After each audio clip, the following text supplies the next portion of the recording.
Hello, you're welcome to Let's Talk Africa. I'm here with a young man, Adams, Umar Chukwu. He's a public affairs analyst in the Republic of Ireland, and we will be talking briefly on key issues affecting Africa, starting from Islam in Africa, because he's a Muslim, and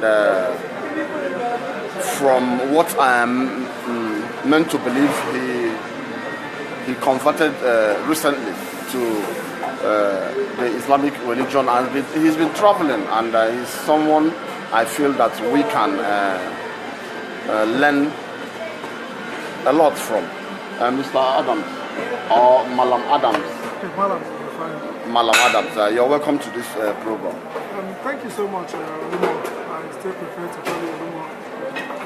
I will be a very popular name back in Namibia,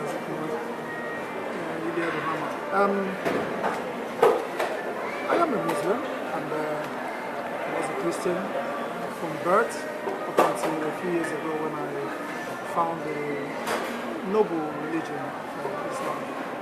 And I think one of the things I've always said to people when they ask me how did I find Islam is that I wonder why the rest of humankind are Muslims.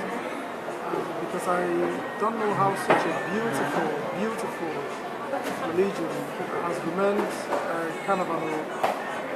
has remained in oblivion to so many people. People just don't know it. And it just seems like Islam is if you're born a Muslim, then you're a Muslim, blah, blah, blah. But anyway, let's leave that aside. Okay. And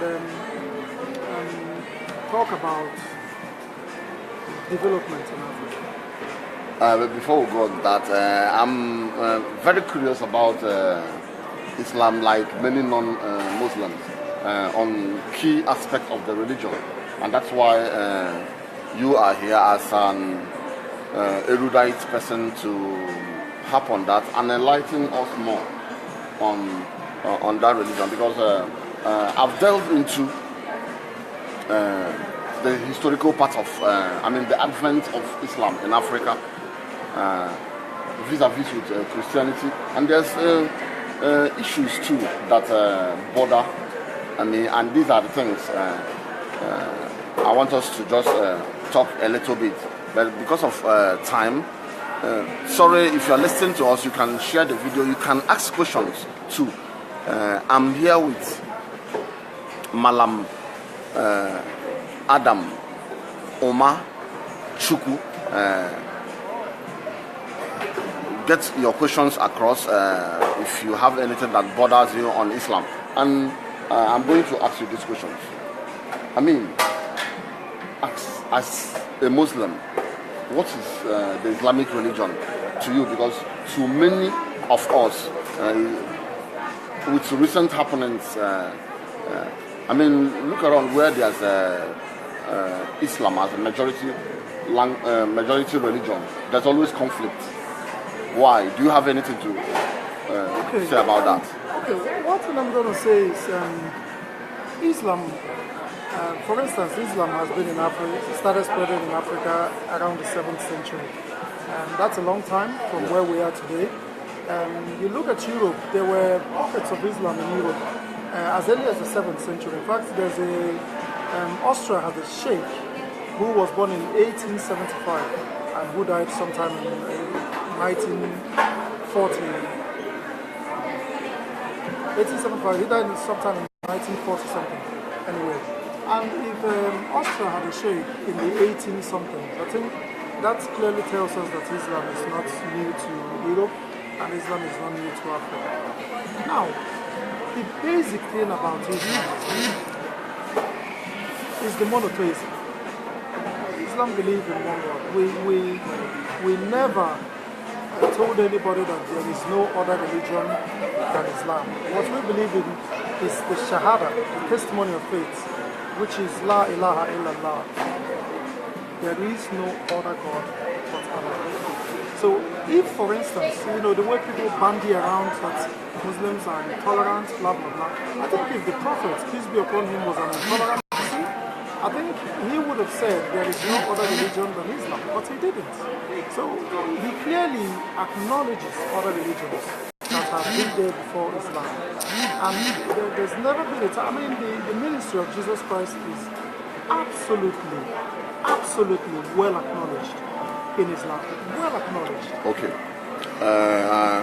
There are many things to talk about Islam. Recently, I delved into research on slavery, the transatlantic slavery, and should I say the Saharan slavery, because Arabs, I mean, Islam emanated from the Arabic enclave, is it not so? Mecca, okay.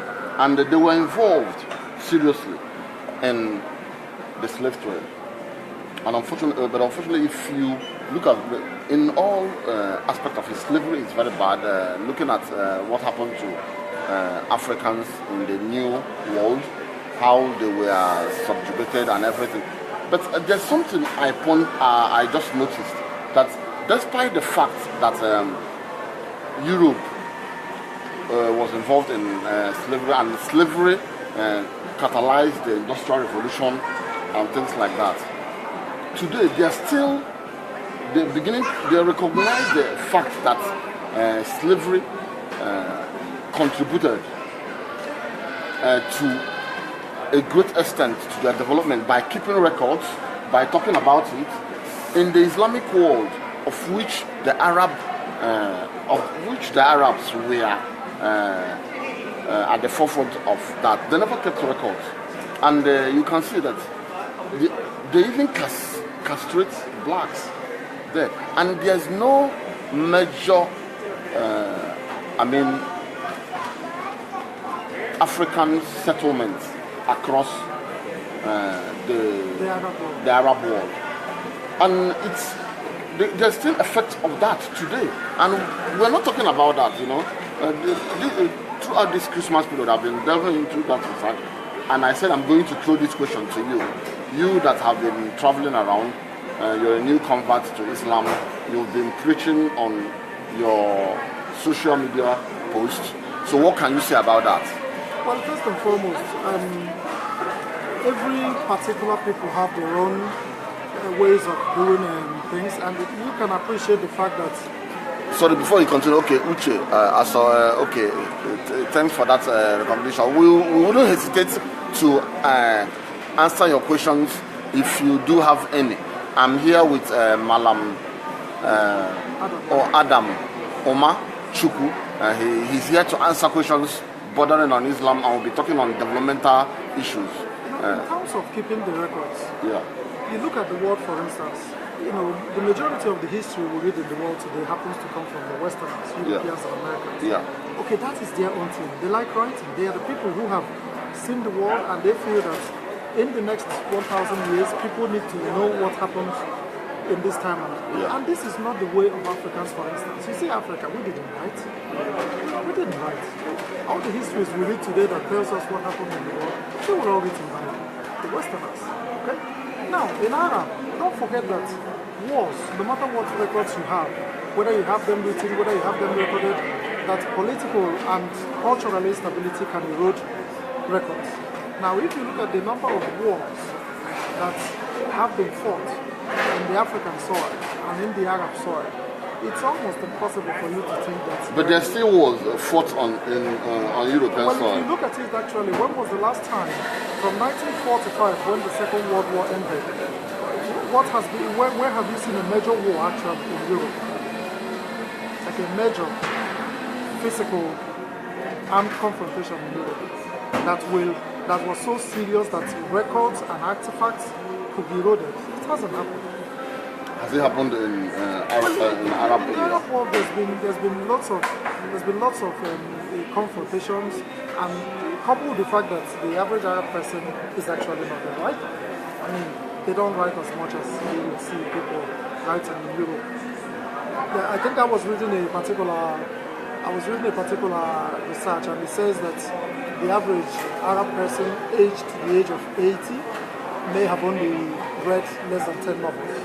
10 books that are sizes of novels. So Because what you see people read in Arab world mostly is about Islam.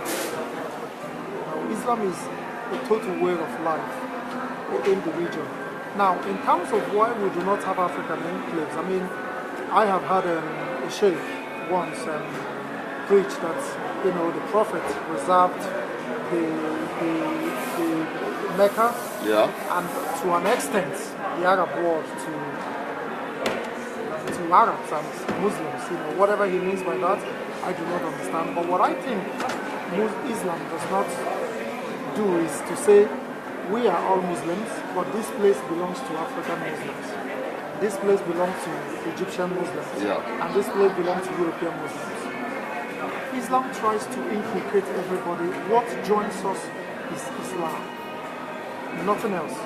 Our cultural differences matter not when we come under that banner of Islam.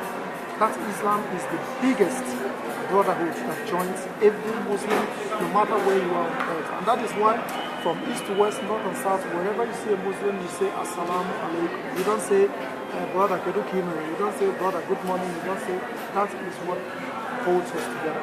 But on the contrary, I think I disagree with you on that. Based on the fact that I've talked with some African brothers who are Muslims, and they still tell me they inherit, dichotomy between the Arab Muslim and the African Muslim. And there's something of recent that I discovered, and that for the first time,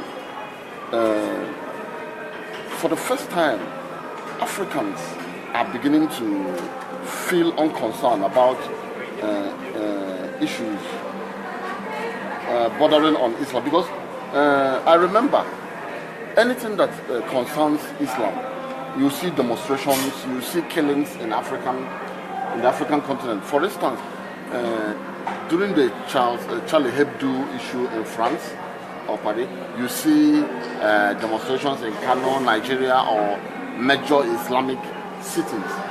But the Libyan slave trade that is recently on the media, it's like shook many African Muslims, and they said, okay, if Libya can still be doing this, why should matters affecting Arabs or Arab Muslims resonate with them? When you look at the Libyan slave issue, I mean, let's be honest with ourselves. The people who are behind this are criminals in Libya, and these criminals were created by the West. Libya was a stable society before the West decided that the stability in Libya wasn't up to their standard, and they wanted to create their own Western standards in Libya, and they have created their own Western standards in Libya. And you and I know the rest of the story. So let's not use what a few criminals have done in Libya to mean that this is representative of what Islam is all about.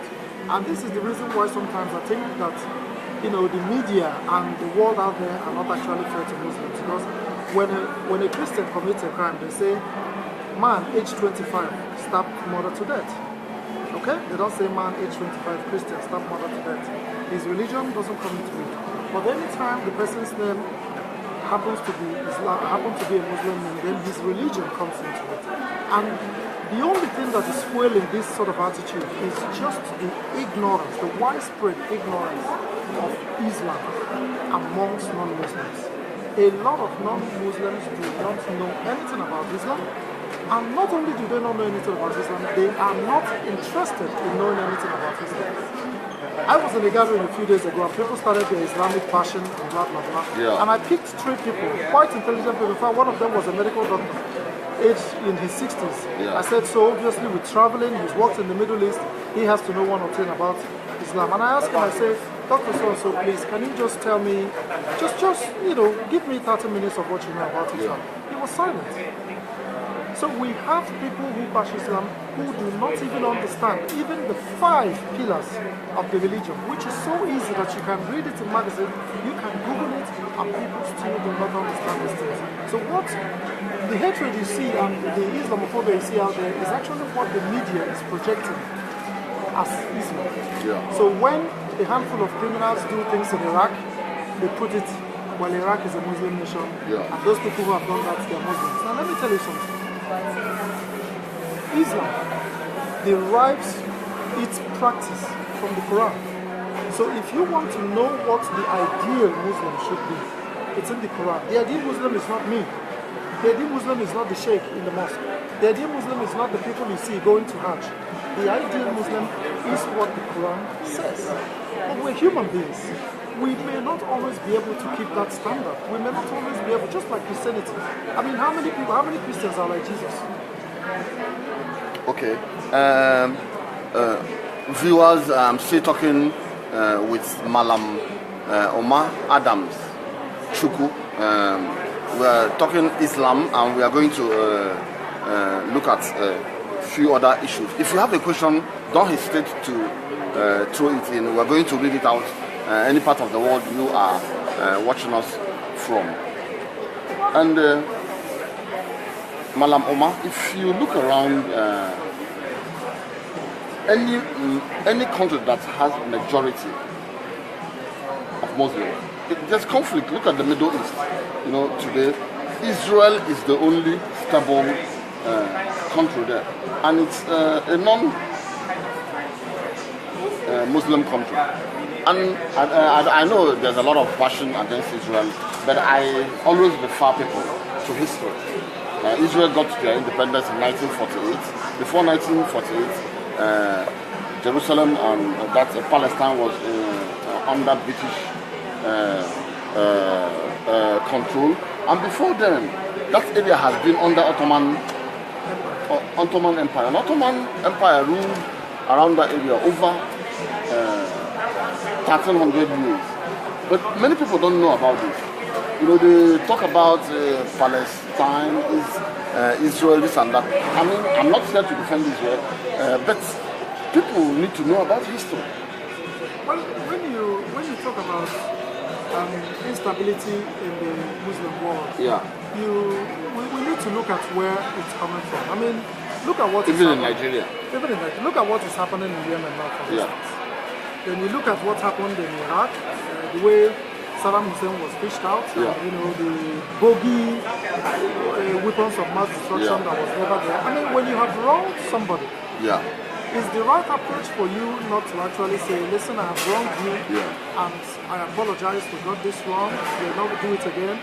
But what the West has actually done, in fact, from the Iraq situation has been, you know, they've increased their rate of belligerence. You know, it's like we're going out there and it's war all over the place. And let me tell you something. Let us refer to a top researcher from the University of Chicago, I forgot his name, who, this guy researched all the terrorist acts from 1985 up to 2005. And he spoke to nearly 500,000 Muslims around the world. And 85% of them said that the war that they took on against the West has absolutely nothing to do with religion. It was purely nationalistic. I'm defending my land from invaders. But what we hear in the West is that everything is about Islam. It's you know, we are screwed in the head. It's, you know, when you're fighting, like for instance, people talk about suicide bombing. I'm not here to defend suicide bombing. I think it's an atrocious thing. I think it shouldn't happen. But you look at this. What is happening with suicide bombing today and the war in the Middle East? It's akin to the David and Goliath war. Goliath was massive. David had nothing. He had a catapult. David knew that if I had to go closer, I wouldn't get anywhere. He used the catapult and aimed the forehead of. So people will. Are you justifying suicide bombing as not at all. the weapon of the downtrodden? No. I'm not justifying suicide bombing, but I'm saying that if somebody is in a confrontation with a nation like America, with all their, you know, developed warheads, I mean, what else could you do, really? Okay, but is that a way to settle scores? In the sense that the people that are these suicide bombers are the less privileged. I mean, the sheikhs wouldn't send their children to become suicide bombers. The sheikhs send nobody to bomb anybody. But there are clerics who preach on violence. Well, I've seen some of them online preaching hate, that I even intend asking you if there are parts of the Quran or tenets of the Quran that talks about one killing himself or herself and going to heaven and having 7 virgins. That one is very popular. Absolutely not. Well, look at this. Islam. Excuse me. I don't know if some of you have heard about the 7 virgins something in paradise. Well, I want you to clarify that. That's bogus. It just doesn't exist. Well, can I tell you something? First and foremost, Islam so abhors one killing himself that you are actually permitted as a Muslim to eat pork if that is the only meat available for you to avoid death. Now, know very well that the average Muslim, pork is forbidden. Pork is 100%. Before you continue, there's a question here for you from Umar Chukwu Dan. He said, why does your guest blame the West for the instabilities in many Muslim states in the world? Well, Uche, I think this is very obvious. I mean, you went in and destabilized the state, and you blamed it on weapons of mass That was Iraq, that was never found. I mean, and then look at today. Blair has come out to say that he got it wrong. Bush has come out to say that he got it wrong. But who has apologized? Nobody has apologized. And instead of apologies, what has happened? It's even more aggression. Now you look at Syria. What has Assad done to actually deserve what is happening? What about Yemen? Look at what's happening in Yemen. Yemen has been bombed to the middle age standard. That after the war, who is bombing Yemen? Well, Saudi Arabia. And is it? Well, with who? With under the alliance of who? No, I mean, there's no external powers that have come into. No. Under the alliance of who? They have allies. Saudi Arabia is only a Middle Eastern ally of another Western power.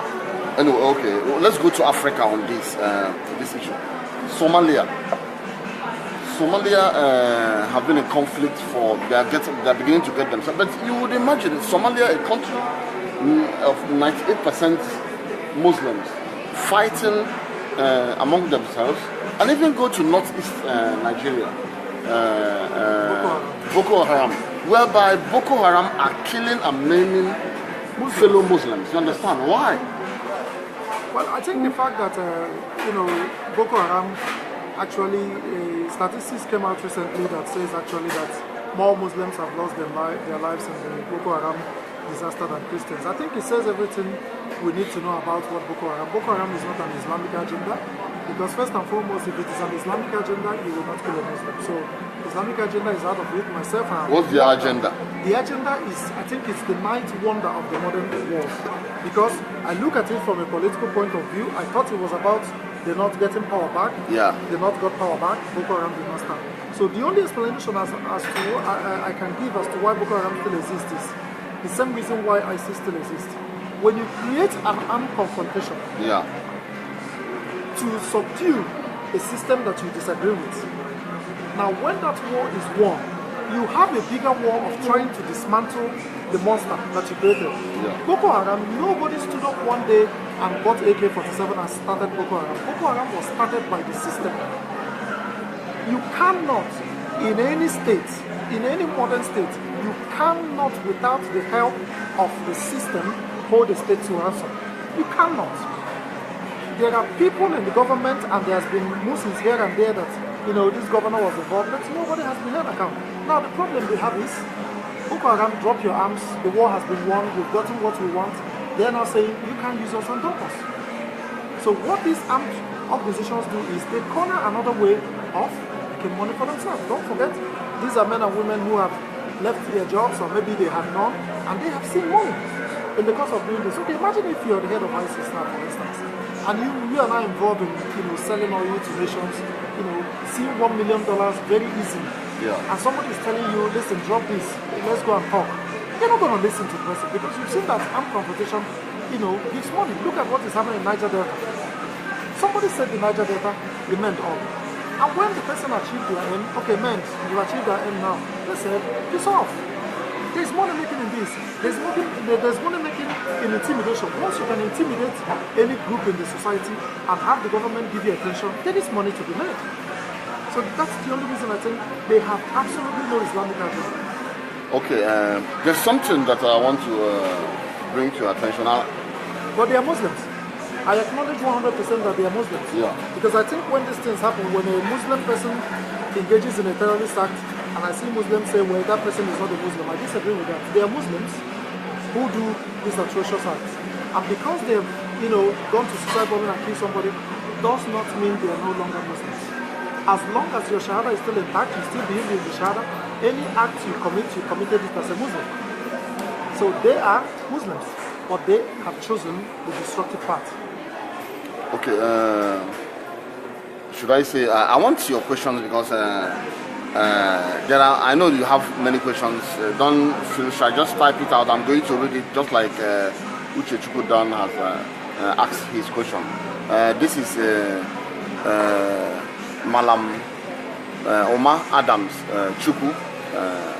He is here to answer some of your questions.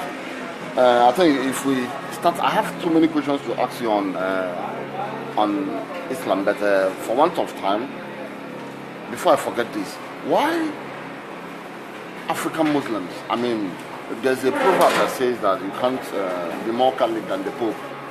I mean, they love Islam more than Africa. Because I've been thinking, when will Africans wake up and think of the continent more or better than these foreign religions? Whatever happens, I know that our ancestors even believed in God. I have always said it as a Christian, my ancestors believed in God, but Christianity now explained that it's through Jesus Christ. But my ancestors always believed in God. And so why do African Muslims, they love the religion more than their continent? Well, when you say that, how do you mean? That's a bit of a generalization. I mean, Muslims are Muslims, and they know they are Nigerians, they know they are Malians, they know they are from Ivory Coast, and I think it's a bit of an unnecessary accusation for you to say that they love Islam more than they love. I mean, they can in the past.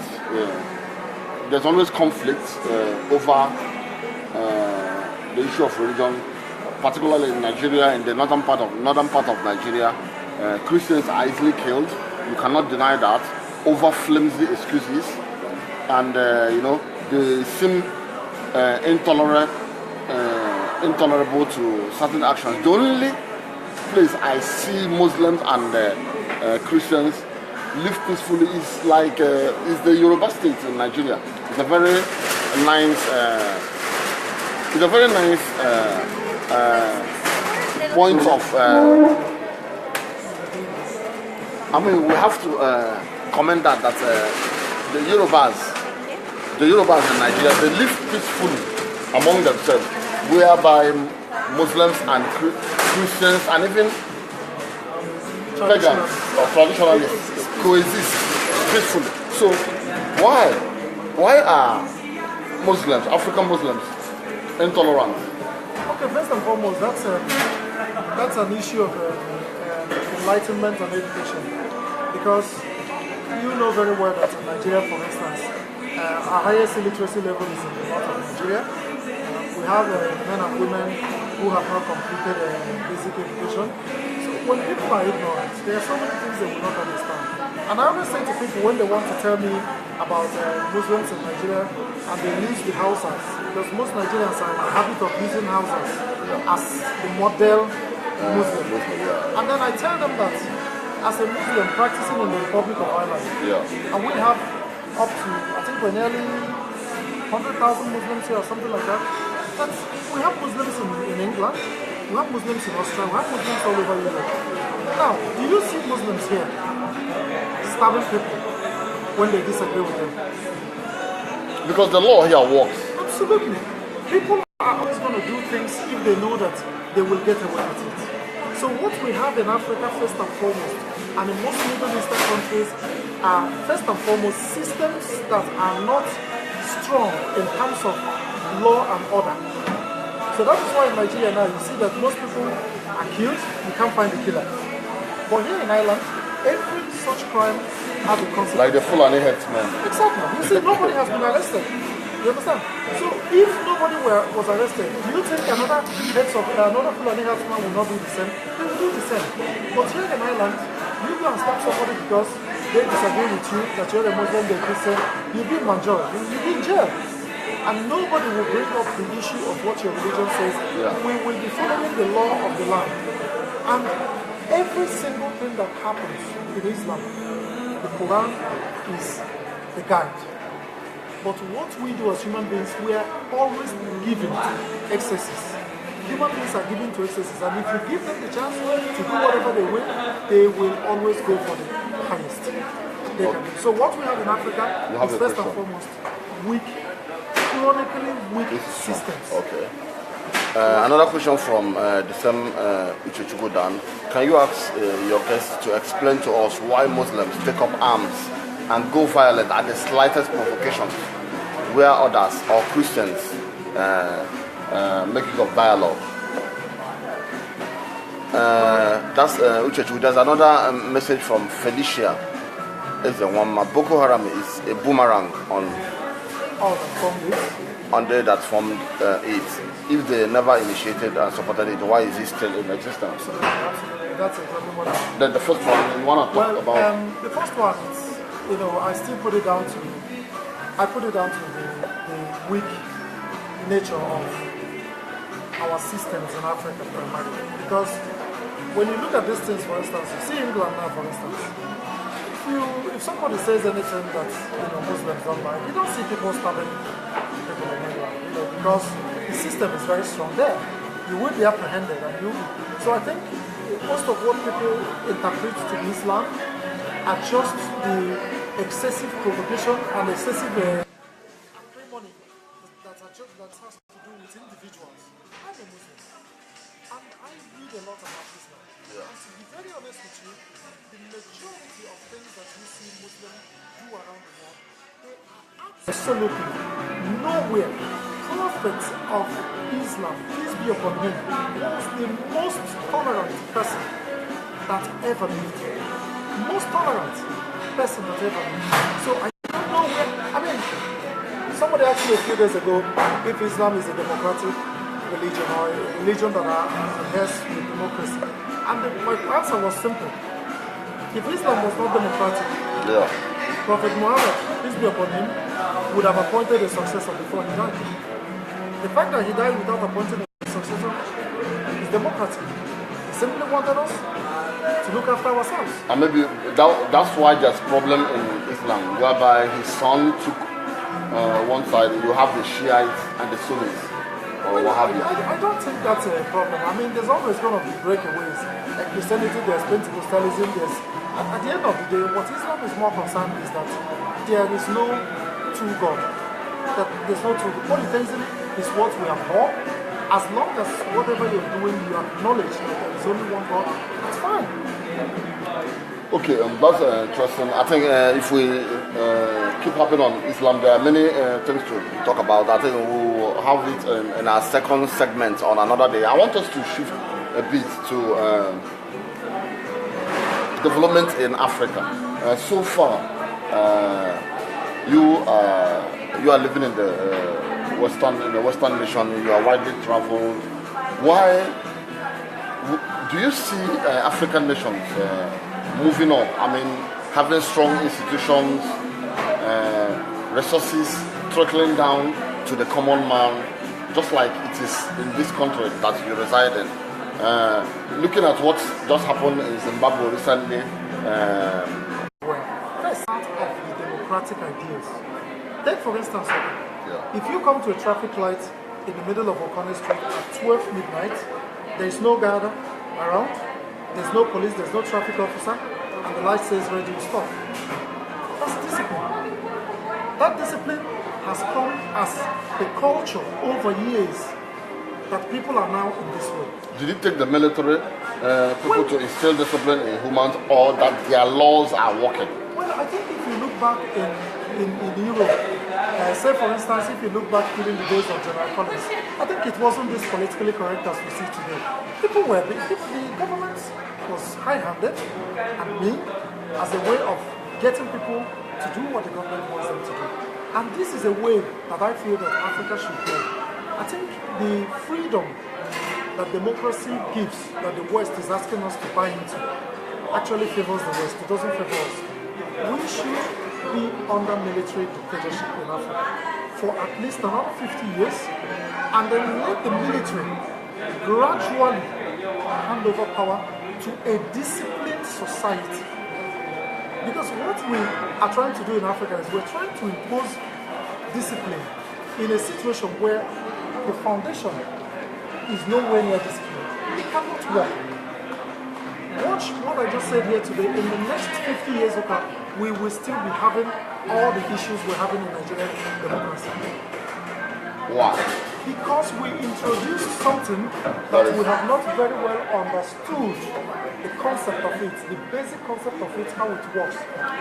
The British and the Americans who brought democracy, they just felt, okay, we want democracy now, Africans join us, and we joined. But then if you look at it, and we are the same level of development with them. We're talking about the West, where people have water, people live in decent homes, people have food, government is nearly spoon-feeding people, and you look at Africa where people still campaign at elections and say they will sink boreholes for you. So, like, does this look like a democracy to you? And if you look at sub-Saharan Africa, all the major structures that were built in sub-Saharan Africa today, look at all of them, they were built under the military. Look at Nigeria, for instance. What has the civilian rule since its inception in 1999 built in Nigeria? If we have democracy today, as let's say we had democracy in the 1980s and 1990s, no democratic leader will build Third Mainland Bridge. Quote me. But remember, you said we need a benevolent dictatorship. Yes. That's another thing, you know, that most military regimes are high-handed. There's lots of liars, they are intolerant, they hunt people into their gulag, and it will, and I think, like the Bible said, it will take an elephant to pass through the eye of a needle than to get a benevolent military dictator. I mean, it's possible, but we've tried it in Nigeria. The military failed in Nigeria. The people we have at the helm of affairs today are all military retirees. The Buharis that have not done anything, the Obasanjos and co. And they are back as civilian. With that same military mindset, they are not doing anything. Well, first and foremost, if Buhari, for instance, had come back. Sorry, DK Victor, this program, we don't hold insults. We're not going to read out what you wrote. If you want to contribute to this program, ask fundamental questions, and we're going to read it. Thank you. I'm going to delete it later. Well, my brother, you're entitled to your opinion, but I'm not an idiot. I'm actually a very intelligent person, but that's your opinion anyway. So, what I'm trying to say is, if Buhari came back today as a military, trust me, no doubt that Nigeria would have got public malfeasance by at least 30%. Buhari is struggling today because we have a Senate. Buhari is struggling today because we have democracy. And democracy is dialogue, is talking. The African man is not a talking type. If you look very well around the assemblies, take for instance, you look at parliaments in Africa, you look at parliaments in Europe, and I watch a lot of them, I hardly have seen a European parliamentarian sleeping in the parliament. I have never seen a TD dozing off in Dollar. And Ireland wouldn't be, like, you don't really see a full house unless they have a major debate. I watch the House of Commons very well. Hardly. You see the energy. They can talk for 10 hours.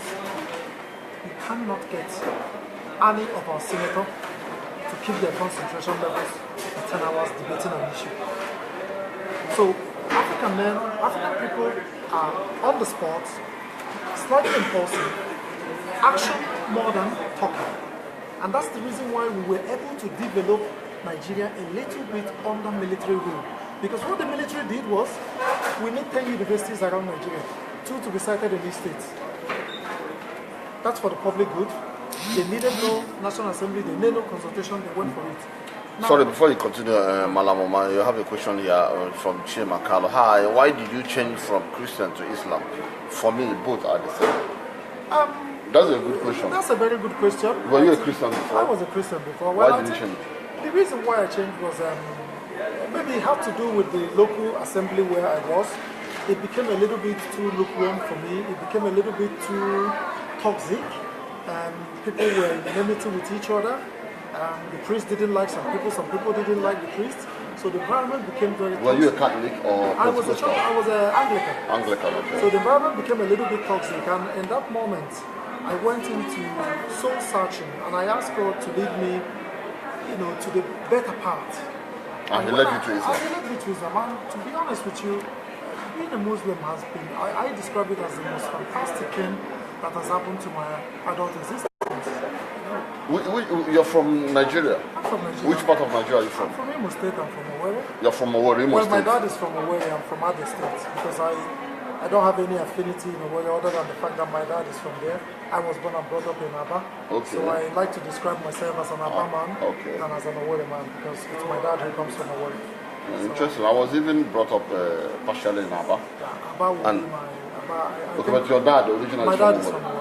Okay, that's good. And you come from an area that is majorly Christian. Yes. And that's why Victor, through that verbal gauntlet. We see a lot of that. In fact, one of our brothers from Oji, Oji Bulam Kabir. There's nothing Oji people, he's faced a lot of humiliations. He's a Muslim too. He's a Muslim too. He has a program in NTA, we see all these tantrums, but I don't hate him, I don't despise you. I think he's only acted out of ignorance, because if I sit him down and talk Islam with him for 2 hours, I bet you he will apologize for saying that. Yeah, but actually, you say he will apologize. I have Muslims too as friends. One of my best friends is Fulani. But when I talk about how Fulani has wrecked Nigeria, you would think I just hate Fulani. But actually, the guy is my best friend in Nigeria. But we do have issues when it comes to coexistence. I mean, cultural diversity in Nigeria and the way Islam is taken in Nigeria, and the people that are hem of our faith. It looks like there's sinister plots. There's an agenda to Islamize the country. Well, when you talk about Islamize the country, I mean, what are we talking about? Like, Nigeria is a federation, okay? We have our sources of income. We have is it working? Federation on paper? Well, is it in practice? It's a federation on paper, but listen, even if all Nigerians became Muslims, I mean, I don't think it changes anything. I mean, you look at other countries like Malaysia that has a majority of Muslims. I don't see, in fact, if you ask for my opinion, I would think that if Nigeria becomes Islamatized, that is actually to our own advantage. Why? Because take for instance, something like, Islamic banking is something that we can tap into. It's something that we can tap into, it works, it's fair. But, the Western financial experts will tell you this is nonsense. What is nonsense about it? That the bank gives you a loan after studying the business proposal, and if you lose, the bank loses. If you profit, the bank profits. Now compare that with the system we have here in Europe, where you go and borrow money to do business. If that business fails, you still owe the bank. So, which would you prefer? Islam recognizes that interest kills the poor person and makes the rich richer. That's what interest does. Okay, so why hasn't it worked in Islamic nations? This Islamic banking system. I mean, Singapore has 97% home ownership. How did you think they achieved that? What about there are many countries? You are talking about Malaysia, Singapore, the nicest ones. We have to talk about countries where there's a political will, where there's a political will, and at the same time, people are willing to apply the Islamic tenets that will usher in development. What we have in Nigeria is we have a chronic insincerity. Insincerity is a big problem in Nigeria, and we have it at a chronic level. As I speak to you now, most Christians in Nigeria would think that Nigeria is one of the top Muslim nations in the world. I don't think we have more than 1 or 2 world-class Islamic scholars in Nigeria, as I speak to you. Now, you look at countries like Saudi Arabia, they would have like 30 or 40. Even England has about 10 or 15. Now, would you wonder why? What makes one? Sorry to interrupt. What makes one a world Well, obviously, it has Islamic to do scholar? with, it has to do with your reach, where you have traveled to, your knowledge of Islam, and where you have been able to take the world to. I mean, if you're a world scholar, you'll be traveling around the world. Zimbabwe has won. Mufti Men. Really? He's nearly traveled all over the world. And he's only what? He's born in 1982. He's born in 1975. You see, young. So, the kind of Islam that we are practicing in Nigeria, as I have seen it, is encapsulated in chronic ignorance. And that ignorance is what the leaders feel that keeps their position, keep the people ignorant. Let's just usurp Islam. Okay. There's something in Christianity, it's happened. I don't know about Islam. I mean, enculturation, bringing, fusing culture into religion. I don't know about Islam, but I think in Christian denominations, in Christian denominations, it's happened. Then come to the Catholic Church, the local drums, way of worship, Pentecostalism. Is it like the same in? Well, every religion will have a here and there cultural infiltrations. I mean, there are things that we will do in Nigeria that Muslims in Saudi Arabia wouldn't do. But the guide is the Quran. So wherever your culture clashes with what is in the Quran takes precedence. So you cannot, because it's our culture, to bring, Okay. You cannot, because it's our culture, to bring in drink and drink in the mosque. Say that you have to bring it. You still have to go with what the Quran. So where there's a clash, the Quran takes the upper hand. Okay, viewers, we'll be ending this chat today. The second segment will be announced later on this page, where we will deal on more issues bordering on Islam and more in Africa. Meanwhile, I've been talking with Malam Adam Umar Chukwu.